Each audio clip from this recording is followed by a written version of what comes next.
Well, it's already been a month, and this Toymaker is ready to leave the assembly line. With some changes. This is Forge Fridays.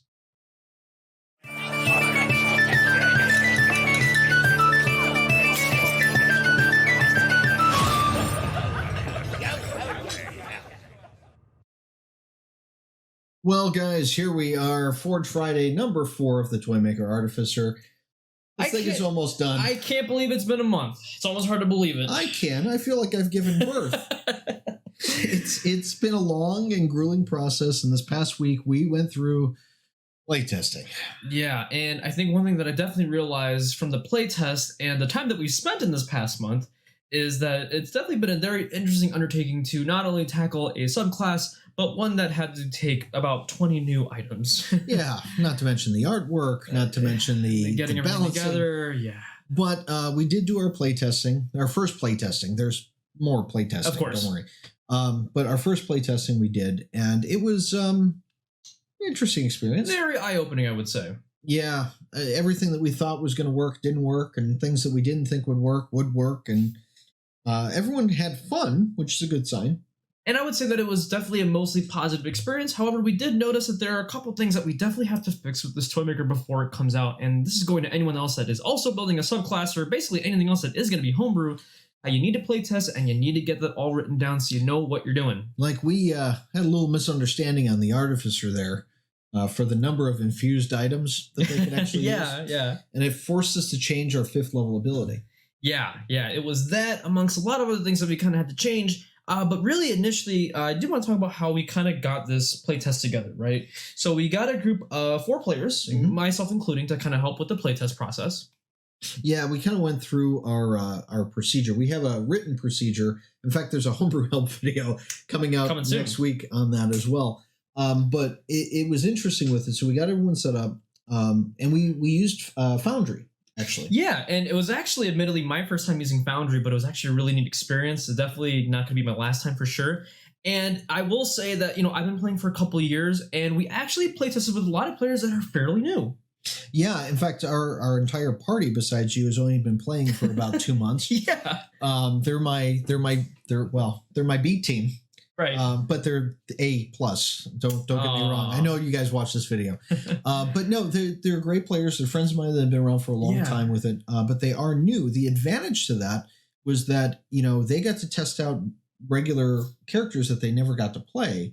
And it worked well with the Artificer that we did. And it was so educational for me to play with a group like that because, yes, I have like a good amount of years of experience, but even me, I've never actually built an Artificer before, and this is the first time we're actually testing out any of the abilities that we did and the toys that we actually made. So it was actually a really interesting experience to try and not only master this, but see how well it translates to people that are new to this game. That's probably the best way to see if anything homebrew really makes sense, to test it on these newer people that are kind of more fresh to the game. Right, because there were a lot of questions that came up with how things were worded and how it worked or what have you.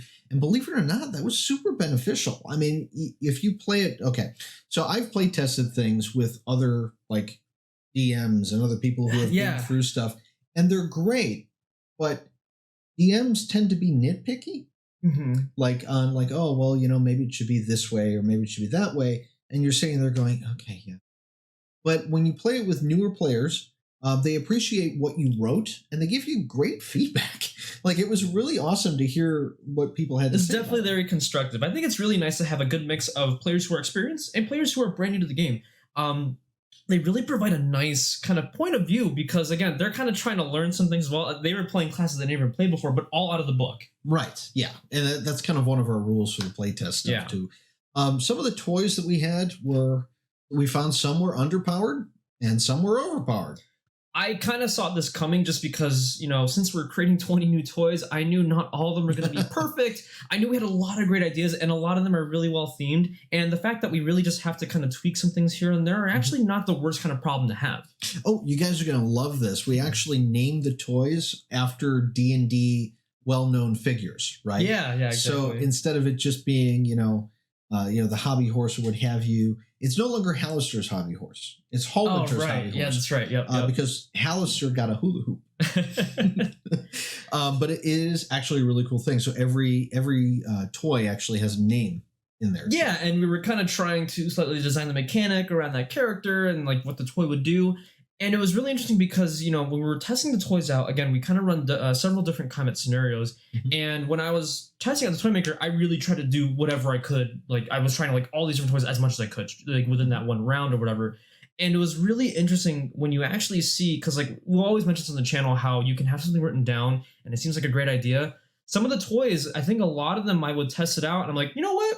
It could do a little bit more. I noticed like some of these things like could use a lot more oomph. I think that was the majority. Some were a little overpowered, but I think most of them really needed to be buffed a little bit. Yeah, and I when we were going through it, I thought about it as, okay, the idea that they were mundane items before they became magic items is one thing, but then I was looking at some of our earlier ones, the ones we first did, and went, wow, these are still kind of mundane. Yeah. Like in the beginning and going, and then I looked at the ones that I did later, like finished like 10 minutes before we did the playtest. Right. And I was like, wow, this is like an awesome magic item, but it's a little overpowered.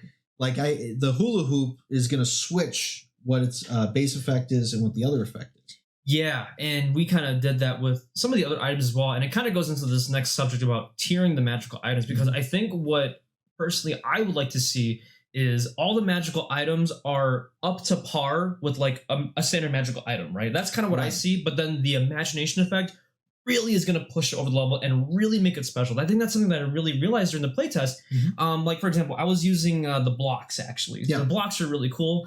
Essentially, you kind of make this like 5 feet of cover, and it's like a wall, and then you can imagine to basically push it over to kind of like, make everybody do like a saving throw and get prone and do some damage. Mm-hmm. But really, I think it can do a little bit more, and we're definitely going to build on that. And I think that's what we're going to kind of do for a lot of these items, is really just make them even more special, and thus making the Toymaker special as well. What that means, though, is that our length of time is going to extend by at least a week for release. Yep. It will be ready in about a week or so.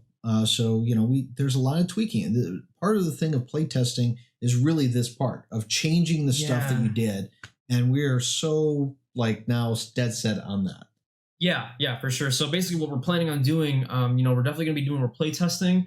We were talking about, again, like you mentioned, adding that 5th level ability to this specific artificer to kind of help buff its ability to hand out toys. Right, because if you're limited to only having 2 infused items, even though 5 different infused items, it puts you in this position where like, well, whoop-de-doo, okay, there's that top. And what a humbling moment when you're, running this game, or you've been playing this game for years and you still learn a couple things after the time that you played. I heard that sad trombone. Oh, it was just like, gosh. Boy, yeah. And it really kind of sucked. But it was really good for us in the same way, because I'll never forget that probably. And, besides like making a new class or making a new race or whatever it is you're doing, you just learn more about the game, and you continue to master that game as you go on, especially when you do playtests like this. Right. So we are going to playtest again. Mm-hmm. That's the next thing we're going to do with this. We're making our adjustments. We actually got through about half of our playtest as it was. It took us about 5 or 6 hours to do. Yeah, a lot of discussion in between. Yeah. So because there's questions, things like that with it. But definitely don't give up on your playtesting stuff. If you guys are, making your own class or anything like that, definitely keep going. That's the only advice I can give. Yeah, pretty much. As tiresome as it can get and as lengthy as it feels, playtesting is really an important thing. It's something that you can't really overdo. And especially when we were playtesting this class, it was a lot of fun, but it also made us realize that there's a lot of things that we still have to do. Mm-hmm. And that's just kind of how the process is for anybody. So don't feel like it's going to be too much. Right. And I think we said this in the other video that we're doing, that we did. Right. That really screwed your head. No, but the fact is you have to look at it as, do you want a class that's fun to play for everybody that plays it, or do you want something that you're proud of and that you made that just makes you happy, And it really is about the other thing, and it really is about someone enjoying what you made. I will mention that whenever you're creating something, for yourself or for other people, it's always good to kind of step back and look at some of the positive things. I will say one thing that brought a little bit of joy to my heart is that the players enjoyed playing with the Toymaker. They thought it was like really cool to have this subclass in the party, and that was a really good thing that kind of helped bolster us and really like, all right, let's do this, let's get this done. Yeah, that cleric really loved that hula hoop. Yeah. Like, oh, I want that. Yeah, immediately. So. Okay. But I think the next thing we're going to start looking at, so for the next month for January stuff, we're going to be building in December. You guys got to bear with us. There's holidays and stuff like that. But for January, we're looking at new spells, and we're going to do different sections of spells, like different types of spells that weren't there before. I would love to see stuff with some shadow magic finally, because there's like 4 shadow spells in the entire book. And that's it. Yeah. Yeah, and so we are going to be starting looking into different kinds of spells, whether it's different kinds of effects that haven't been done, maybe different kinds of elements or things like that. So we're actually going to be starting to kind of travel in that avenue. And remember, we actually do lots of different homebrew stuff on this series. Later on, we'll be experiencing some monsters, items, other cool things like that. But otherwise, this Toymaker is going to be coming out pretty much next week. Yep, it's going to take a lot of effort, but we'll be putting it out, and we'll mention in our socials and everything else where we can get it. And we'll probably post a link in this video once it's done, and probably add one of those little tags up here. Yes, exactly. Now, if you somehow stumbled into this video midway into the series, I mean, thanks for finding us. Go back. If you're in the middle, go back and watch the other ones. Go watch our Homebrew Help series. We do a lot of reviews on other stuff on homebrew products such as races, classes, items, things like that. And we do have future videos coming up. If you haven't already, subscribe down below, hit the bell. You get a notification as soon as we get that new video up. I love that the end of our videos is where we beg for people to watch us. But you guys can definitely check us out with that. We actually do have a website too. Yes. If no one knows, DMbrewcrew.com. It actually organizes the current videos into categories. So you can see them and just click and watch there. And you can find a little bit more out about us. So yeah, exactly. So remember, the best campaigns are always the ones that you homebrew and ones that you playtest. So until next time, keep brewing.